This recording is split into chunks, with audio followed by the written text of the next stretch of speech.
You are listening to episode number 278 of Better Blood Sugars with Delane MD.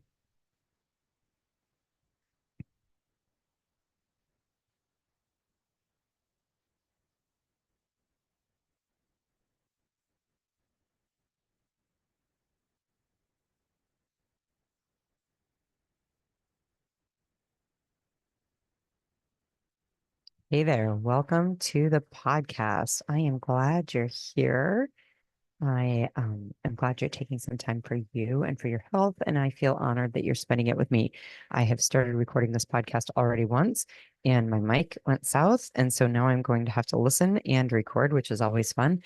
Multitasking at top level. So we're going to do that today. I want to talk about why we do this work as women. Why do we do this work of letting go of foods that make us sick, and what it, why it's important to us. One of the keys to doing this work is allowing yourself to feel the uncomfortable things. And of course, the holidays are coming. So I'm recording this in the end of November of 2024. This week is actually Thanksgiving. And so that food desire and disappointment of not having certain foods and frustration is going to be available to us as women trying to not be diabetic. So I want to talk about that today. Um, Making sure that you have all the skills really to get you through the holiday season is what I want to address this at. Certainly, a lot of this comes from the Facebook group. So if you're not already a part of the Better Blood Sugars with Delane MD Facebook group, go and search it and find it, and it's there. It's available to you. You can join this, and there's conversations like this in that group. And if you ever have any question, like you can pop it in that group, and I get to it. Hopefully, I get to it soon, but sometimes it slips and like I can't get into the group. Either I'm traveling or I'm busy. So bump it. But there's also a ton of really, really helpful souls in there that are happy to help you out. So go join that group.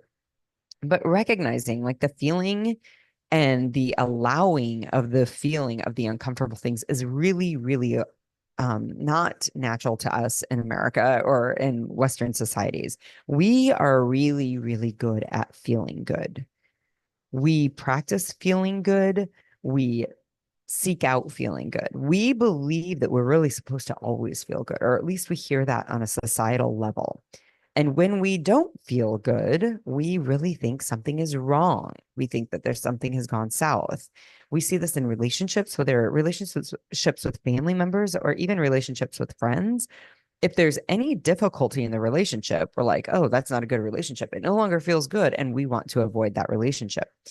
And of course, sometimes that is what needs to happen. But many times it's just like, oh, this relationship really is important to me. There is something on the other side of this, difficulty about this relationship that I want to have. And so I'm going to continue to work at it. But a lot of times we're like, oh, something's wrong because I don't feel good in the relationship. And then we avoid it. When we think that we're always supposed to feel good, we're constantly striving to feel good. And then we make concessions about the things that are important to us in order to continue to feel good. We trade our goals, we trade our hopes, we trade our dreams just to create a good feeling, just to avoid a feeling of not goodness. So Aristotle is attributed with the saying of through discipline comes freedom. With discipline comes freedom. Discipline, for example, of saving money creates the freedom of having amazing travels, freedom of owning a home, freedom of security of finances. Discipline with parenting creates really well-behaved kids that you then have the freedom to go and travel or go and do anything with. I found this to be true with my kids, not because I was a great disciplinarian, although I think I was a totally adequate disciplinarian, but I was in training when all of my kids were little. And so my mother had my children when they were infants through toddler until they got to preschool age, and then they went to a preschool. My mother was a fabulous disciplinarian, and she probably I'm sure she honed her skills on me to some point because I needed a lot of discipline when I was younger. But my mom would lovingly, kindly discipline my kids to the point that my parents were able to take my kids anywhere and all of us benefit. I was able to take my kids anywhere. My parents had two businesses, and I can remember one year, and my kids were like probably 2.5 years old. And my mom and dad had their yearly tax appointment with their accountant. And my parents took my kids there, and my kids sat in an hour and a half long tax appointment and quietly just played with like something in their hands. They didn't do anything, and they were quiet and they were well disciplined. And that was freedom that my parents had from disciplining my kids. Now, if you think about disciplining, initially we're like, oh, of course you discipline your kids. But the fact of the matter is, disciplining children sucks. It is not fun. It does not feel good. You have to be the hag.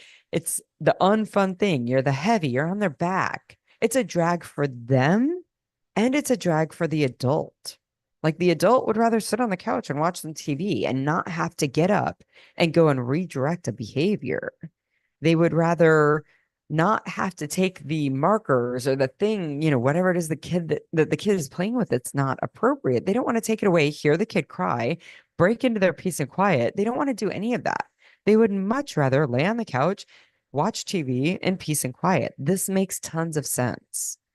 Every parent would love to relax and have some peace and quiet on a Sunday instead of getting up and disciplining our kids. And I don't want anybody to feel like I'm judging parenting. I'm not. Parenting is a thankless job.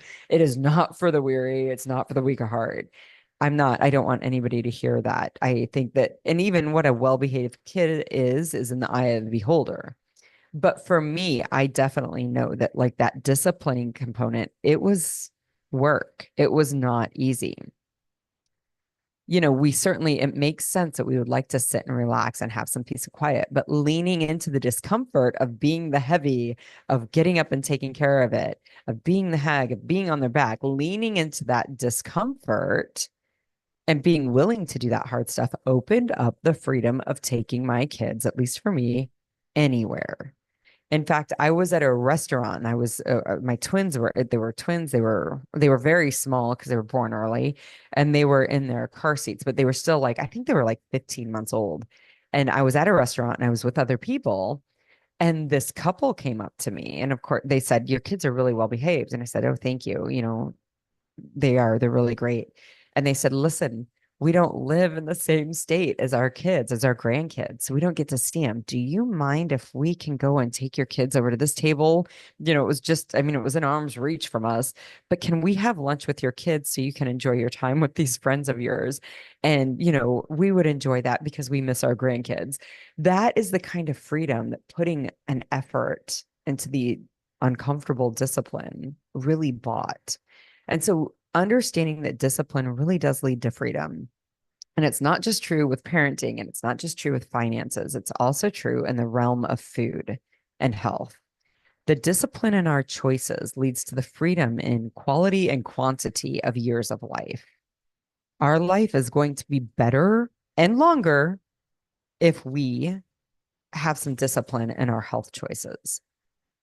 But certainly discipline is the opposite of feeling good. And humans want to avoid feeling badly, which means they frequently are going to avoid discipline, that discipline component, even when it's going to yield the long-term effects that they want, that they're looking for.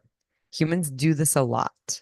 So an example, like we want to raise at work, and that benefit is going to be long-term. It's going to be many, many dollars, right? Like if I ask for a raise today, the sooner I ask for a raise, the more money I will make, because if I get the raise, then I'm going to earn more money longer. And of course that money is going to give us the freedom of going on vacations, the freedom to purchase a house or a car or to pay off debt, whatever it is. That raise is going to give us freedom long term. But we know that the conversation of asking for a raise, for most of us, we find that a conversation uncomfortable, and we avoid the discomfort at the expense of what serves us long term. So I always find this interesting that we're avoiding the difficult or the uncomfortable in a moment, and we're choosing instead something long-term difficult.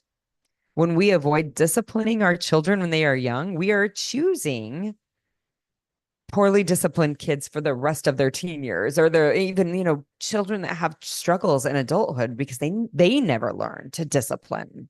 They didn't have any adult disciplining the child. Therefore, they never learned as an adult to be disciplined in their choices.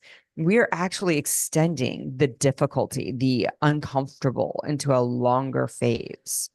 When we avoid the difficult conversation about a raise, we miss out on long-term benefits of having more money in our paychecks. We become mesmerized by the instant relief of something that is like of avoiding something that's uncomfortable at the expense of what we want long term. We'll avoid disciplining our kids and being uncomfortable in the short term for short term ease, but have years of discomfort. We avoid a difficult conversation with our boss, but we miss out then on weeks, months, and years of missed income, right? We avoid the instant difficulty at the expense of our long term goals. So we do this certainly with our health. We avoid making the discomfort, the uncomfortable decision, or we'd avoid desiring food and not eating food. And it's uncomfortable, right? If you're sitting in front of a box of donuts, most people find not eating those donuts is uncomfortable. And we avoid like that discomfort and eat the donuts at the expense of feeling more comfortable for years and decades later being healthy, right? So we're making a choice in the moment because we think that it's so hard to make that uncomfortable, that difficult choice in the moment. And we believe that we're making it easier. But what we're actually doing is creating years of being uncomfortable, months, weeks, years, decades of being uncomfortable as we're unhealthy. Right now, we need lab draws, we need doctor's appointment, we need meds, and we need possibly specialists. And possibly we end up with complications associated with type 2 diabetes, which are all vastly more uncomfortable than just sitting with a little bit of desire and avoiding that food in the moment. We humans avoid hard choices about food at the expense of our healthy life long term, the life we really always dreamed we'd be living. We avoid these hard choices, and instead we let food and we let diabetes and we let our meds and we let that feeling of being out of control with our health. We let doctor's appointments, we let health risks, we let worries get in the way of living the life we always thought we'd live, the life we'd imagined we'd live. I turned 50 this year, and I always joke that the older I get, the younger 90 looks. I think when I was, 20, I remember thinking that, oh, 40 is going to be when I'm old, right? Now I've hit 40 and I'm almost done with my 40s. And I'm like, oh, 40 is not old and 50 is not that old. And 50 is not as old as maybe I thought my parents were when they were 50. And seeing that allowing these foods, this disease, meds, doctor's appointments, worries, and risks get in the way of living my life in the way I thought that I would be living, right? I think when I was 20, I thought 40 would be old and I would just let go of all of those dreams. When I got to 40, I was like, it is not old, and I am not willing to let go of living a youthful life. Most of us did not ever really truly imagine what it was like to be on meds and be sick and needing to see doctors all the time, dealing with the worries and of chronic health concerns. Having that as part of our life. I don't think most of us, even when we were young and we're like, oh, I'll be old then, thought about that. And certainly when we hit the age, we're like, actually, I'm not ready to be that way. I'm not ready to be quote unquote old, because it's really not as old as I thought it was when I was 15 or 20. Maybe you thought it was, that like something like being sick and having those meds and having all those stresses were something for people who are older. But maybe like me, as you get older, you realize 50, 60, 70, 80, and even 90 is not as old as I thought it would be. I'm not ready to be sick, and my suspicion is neither are you. When we're avoiding doing those difficult things that our health requires, when we avoid doing the hard things of being healthy, and we instead get the quick, easy exchange, the quick, immediate gratification at the exchange of our long-term health, we are actually choosing long-term hard. That instant gratification that we get from avoiding the immediate unpleasant thing, it is at the expense of our greater dreams and our goals. We believe that we avoid the hard in the moment and it makes it easier, but we really just prolong that hard thing. And instead, now we have all of the meds, the doctor's appointments, the lab draws, the stress, the worry, the complications. Now that is something we've chosen instead of the difficult decision that we need to make in the moment. And of course, this leads women, ladies, listen to me. This leads you to want to quit. Your brain will tell you if you just quit, it's going to be easier. This belief that I am choosing the easy because I'm choosing the thing that is easier. I am choosing to eat the donut right now because it's easier than fighting against it. Your brain is going to tell you that that is what I need to do. I just need to quit trying to be healthy and just take the easy route. And you're not realizing, like, the brain, this is a lie. This is a thought error. Your brain is telling you it's going to be easy, but clearly daily meds, regular lab draws, regular doctor's appointments, frequent worries, complications, and specialists are not easier than just feeling the uncomfortable thing in the moment and not having the donut. We believe our brain will tell us quitting is the easier option, and ladies, it is not. Again, we do this in many areas of our life. And certainly women, I hear this from clients in many areas with their health. They avoid looking at the blood sugars, right? And so this was a conversation in the Facebook group this week. Somebody posted in there that they're like, oh, I don't look at my fasting blood sugars because they're always the highest ones. And then people chimed in. They're like, yeah, I don't look at my fastings either because they're so high. So what I want you to know is your fasting blood sugar is actually the best indicator of your insulin resistance. It's the best home indicator that you have access to every single day to see how insulin resistant you are. It is also the last number to normalize because you're not just normalizing the blood sugar, you're normalizing insulin resistance. Remember, this is also something that came out of that Facebook conversation. Insulin resistance is what you must fix to fix your diabetes.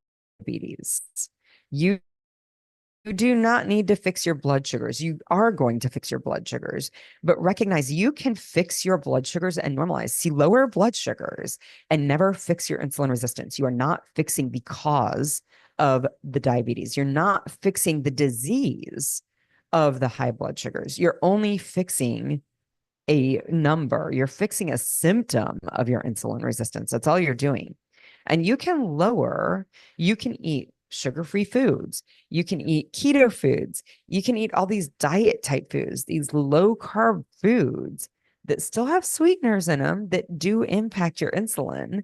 You can eat those diet foods, those lower carb foods, those diet foods, and you will see lower blood sugars, but you will not fix your insulin resistance with that food. Okay. So we have to recognize that we have to fix the insulin resistance, and the best indicator at home every day for you to see, for you to fix your insulin resistance is that fasting blood sugar.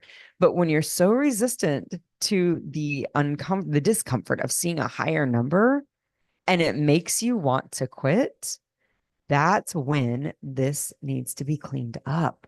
Like, we have to start seeing that fasting blood sugar as data for me to do something with versus it's not working. And no matter what I eat, my blood sugars are high.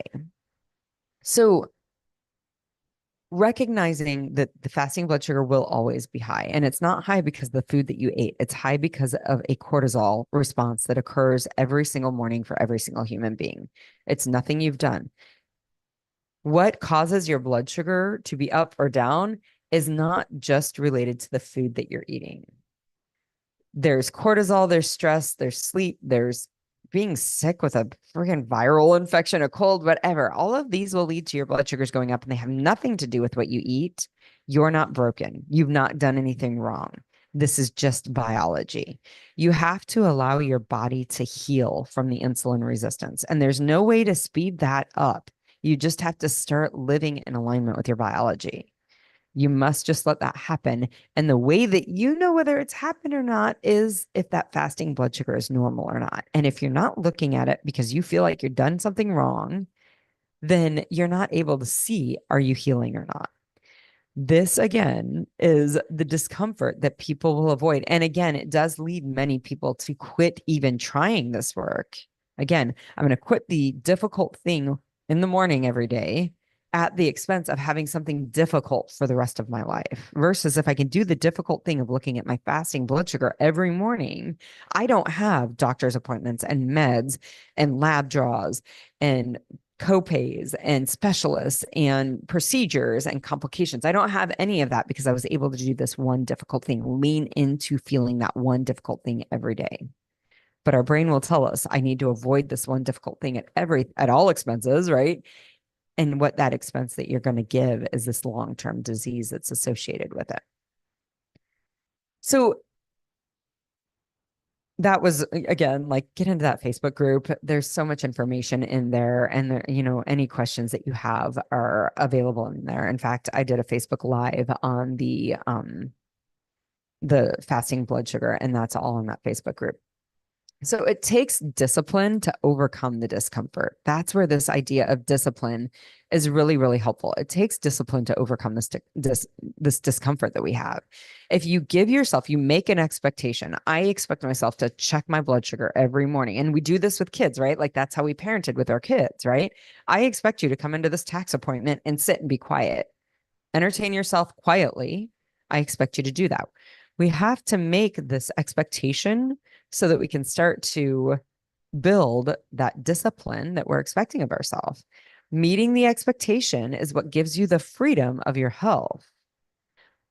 The health to experience, what this health, the freedom of health we're talking about, it's experiencing all the things that are important to you. Living healthy, no meds, no worries, engaging in the activities that you always dreamed of, being the parent that you always dreamed of, or the grandparent that you always dreamed of, or the great grandparent that you always dreamed of, being the partner you always expected yourself to be, having the energy to engage in that relationship, not being so tired that you feel like you have to go to bed every night at 8 p.m. because you're just exhausted and you feel sick. Being the partner to travel with your partner, going to amazing places that you always dreamed about, that you guys always talked about, having the retirement you always envisioned, being there for your kids as they grow and your grandchildren and great grandchildren as they grow. I think that's one of the most beautiful things about having a relationship with grandparents is you get to glean wisdom that you didn't experience from these really loving souls that have reached the stage of life where they're just like, these are the things that are important. And gosh, to be able to be available because you took care of yourself and you did the healthy things. This is where discipline really does create freedom. And this discipline really requires us to be less resistant to feeling uncomfortable. So as the holiday season approaches, I want to encourage you to start practicing this art of being uncomfortable. You're going to have unlimited opportunities to be around foods that will make you sick and cause your blood sugars to go up. That's going to be just an endless opportunity over the next 6 weeks. And you have the opportunity to really, really practice feeling uncomfortable with the understanding that this experience of discomfort is the discipline that's going to lead to freedom that you're looking for. Of course, I'm not talking about I want you to sit there and walk on hot coals and be uncomfortable. I'm really talking about the mental discomfort. There's nothing physically harmful about sitting with desire of food and not eating it. When you're sitting with the desire of a pecan pie or an apple pie in front of you, and your brain is like, girl, that looks good. I think we should eat it. It's your favorite. Actually, you should add some ice cream because this is amazing. That feeling is a feeling like it's a desire feeling and it's feeling a movement. You're probably used to having a response to that that looks like eating food. So your body is going to want this movement and you're going to feel uncomfortable, physically uncomfortable without moving into that. There's nothing harmful about that physical discomfort or the mental discomfort of unmet desire. There's nothing that's going to break you. You're not going to die from it. So I always recommend in the holiday season to determine what's really, really important for you. This is a strategy that I teach for people, for women during holiday seasons. Figure out what about the holiday season is really, really important to you, and then make a plan around that. So for me, my mom's stuffing is always really important to me. My grandmother's apple pie recipe is important to me. My grandmother's fudge recipe is important to me. These are the things that are important to me. And I know I'm going to want to indulge in that. So if you want pie, so say you want pecan pie and it's important to you, and you're like, I really do, it authentically aligns with me that I get to experience pecan pie on Thanksgiving. And then you ask yourself, but what's reasonable here? Because the fact of the matter is, pecan pie is probably part of something that you really do want, but do you need 3 slices of it? Do you need 3 or 4 slices of pie? Maybe you want pecan pie, you want pumpkin pie, you want apple pie, but 3 slices seems excessive. Like even you can, like even in that open, abundant, not I've got to restrict, but this abundant mindset, like I want what's important to me. You might understand that it's reasonable that 3 pieces of pie are probably an issue. So how do you want to do it? That's where you make your plan from. I want these things. They are really important to me, but 3 pieces of pie seem excessive to me. So I'm going to have 3 bites of each. Maybe I'm going to have a half a slice of each. This is the strategy. Yes, maybe there is going to be thoughts about, but I don't want to waste anything, or how am I going to do it? That's just a strategy. That's just something you need to figure out. I'm going to take a small sliver and I'm going to leave the rest.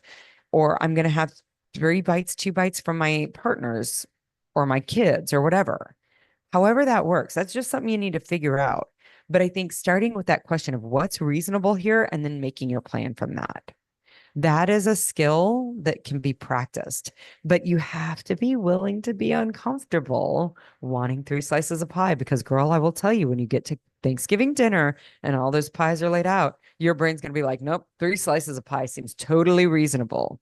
And that again is you are making an instant gratification choice at the expense of your long-term goals. And that's what you want to avoid. That's where a plan comes in. And that's where really honing the ability to be uncomfortable, to feel discomfort in wanting more pie is going to be helpful to you. You're going to always want more pie. There's not a alternate universe where you're going to live and apple pie, pumpkin pie, and pecan pie are not what you want. I don't know, maybe you don't like any of those things, but there's going to be something you want that you can't have. And your brain's always going to want more. So at the end of the holiday season, you're going to have had enough opportunities to practice this that you can be a ninja at this skill. Do not miss out on that opportunity. I really hope that you have a great holiday season, that you have a great Thanksgiving. Make sure to really give yourself the opportunity this week of Thanksgiving to fill up on the things in your life that you are truly thankful for. The family, the relationships, whatever it is. Maybe it's abundance and wealth that you've created. Maybe it's a great job that you have. Whatever it is, fill up on those things. Allow your brain to focus and spend time with those things. And make yourself a plan for the things that food-wise are important, but from a place of what you know is reasonable. And live from that plan, work on discipline, practice discipline, understanding that discipline will create freedom. So before I sign off, I do want to give you typical warning that I give for medicated people who are type 2 diabetic and you've been medicated. If you have been medicated for your type 2 diabetes, please be careful making these changes. You have been medicated because of the way you've eaten in the past. And if you change the way you eat, you're going to need to change your medications. And if you don't, you can get very sick. The kind of sick that looks like hospitalizations and ER visits and possibly even death. So I need you to not do that because you're not making these changes for those reasons. So I need you to call your provider that gave you the medications. And I need you to tell them you're going to make some dietary changes and ask them, how shall I share my blood sugar logs with you? And they're going to tell you, they're going to say, call my nurse. They're going to say, fax them. They're going to say, email them. They're going to say, load them to the portal. Whatever it is, they're going to tell you. And then you're going to ask them, how should I expect to hear changes to my meds from you? How will I hear that message from you for what meds I need to change? And they're going to tell you that. That is the open communication that you need to have in order to keep yourself safe as you're making these dietary changes. If you don't, you can end up quite sick. So I need you to be careful. I need you to watch your blood sugars closely. I need you to call your doc and set up a clear line of communication. If you're not sure what you need to eat to fix your diabetes, please go to www.delanemd.com/better. There's a 14-day guide there. You can download that guide. It is very powerful. So make sure you've made this phone call to your doctor. You will see better blood sugars. Absolutely. You will see lower blood sugars, nearly normal blood sugars at the end of 14 days. So download that guide and it will give you some clear information about what you need to be doing. If you've done the guide and you found that it worked, or you found that it didn't work, and you're trying to figure out how you go forward, please set up a better blood sugars assessment call. You can always set that up by sending me an email at delaine@delainmd.com, or you can go to my website at delainmd.com and you can hit the work with me tab and you can set it up that way. But most women will find that it does work and they have a hard time extrapolating it or pushing it out farther than 14 days. Set up a call so we can do that. If you found strangely that it didn't work, and that I have not heard about this happening, but if it happens for you, please set up that call so you can get some help. It's all free. None of this costs any money. It's all free. It just costs a little bit of your time.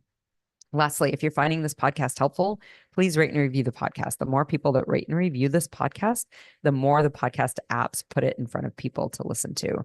9 out of 10 Americans are insulin resistant. That means lots of people need to hear that they don't need to be sick for the rest of their life, that they can change the way they're eating and change their health. That's all I've got for you. Have a great Thanksgiving. Until next week, keep listening.